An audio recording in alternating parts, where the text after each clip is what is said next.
আজ আপনাদের কাছে একটি শিক্ষণীয় গল্প পাঠ করছি।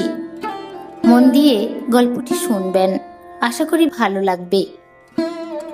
এক বিয়ের অনুষ্ঠানে এক যুবক তার প্রাথমিক বিদ্যালয়ের এক শিক্ষককে দেখতে পেলেন। বহুদিন পর ছোটবেলার শিক্ষককে দেখে যুবক তার কাছে ছুটে গেলেন এবং পায়ে হাত দিয়ে প্রণাম করে বললেন, স্যার, আপনি কি আমাকে চিনতে পেরেছেন? শিক্ষক বললেন, না, আমি দুঃখিত, তোমাকে চিনতে পারছি না। যুবক তখন বললেন, স্যার, আমি আপনার ছাত্র, আপনার মনে থাকার কথা। কিন্তু থ্রিতে পড়ার সময় আমাদের এক সহপাঠীর দামি একটি কলম চুরি হয়েছিল। সেই সহপাঠী কাঁদতে কাঁদতে আপনাকে নালিশ করলো, আর আপনি সব ছাত্রকে চোখ বন্ধ করে দেওয়ালের দিকে মুখ করে দাঁড়াতে বলেছিলেন। তারপর একজন একজন করে চেক করতে শুরু করলেন। আমি ভয়ে কাঁপতে লাগলাম, কারণ কলমটি ছিল আমার পকেটে। আমি যে কলমটি চুরি করেছি তা আবিষ্কার হওয়ার পর আমি যে লজ্জার মুখোমুখি হব, আমার শিক্ষকেরা আমার সম্পর্কে যে ধারণা পাবেন, স্কুলে সবাই আমাকে চোর বলে ডাকবে, এবং এটি জানার পর আমার বাবা মার কি প্রতিক্রিয়া হবে, এই সমস্ত ভাবতে ভাবতে আমার মরে যেতে ইচ্ছে হলো।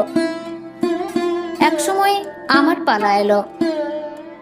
আমি অনুভব করলাম আমার পকেট থেকে আপনি কলমটি বের করেছেন, কিন্তু আমি অবাক হয়ে লক্ষ্য করলাম আপনি কিছু বলছেন না, এবং আপনি বাকি শিক্ষার্থীদের পকেট অনুসন্ধান করেই চলেছেন। তারপর যখন অনুসন্ধান শেষ হলো, আপনি আমাদের চোখ খুলতে বললেন এবং আমাদের সবাইকে বসতে বললেন। ভয়ে আমি বসতে পারছিলাম না, কারণ আমার মনে হচ্ছিল একটু পরেই আপনি আমাকে ডাকবেন।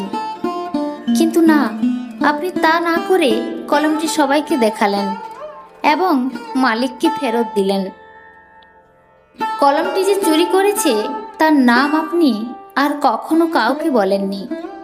আপনি আমাকেও একটি কথাও বলেননি, এবং আপনি কখনো কারোর কাছে গল্পটির উল্লেখও করেননি। স্যার, আপনি সেদিন আমার মর্যাদা রক্ষা করেছিলেন। এই ঘটনার পর আমি সিদ্ধান্ত নিয়েছিলাম জীবনে আর অন্যের জিনিস ছুঁয়েও দেখব না। স্যার, এখন গল্পটি মনে পড়েছে কি? গল্পটি আপনার ভোলার কথা নয় কিন্তু। শিক্ষক জবাব দিলেন, হ্যাঁ হ্যাঁ, গল্পটি খুব ভালোভাবেই মনে আছে আমার। তবে কার পকেটে কলমটি পাওয়া গিয়েছিল তা কখনো জানতে পারিনি, কারণ যখন আমি সবার পকেট চেক করছিলাম তখন আমি ইচ্ছে করেই তোমাদের মতো নিজের চোখও বন্ধ রেখেছিলাম। তাই সেদিন কলমটি কে চুরি করেছিল তা আজ পর্যন্ত অজানাই ছিল।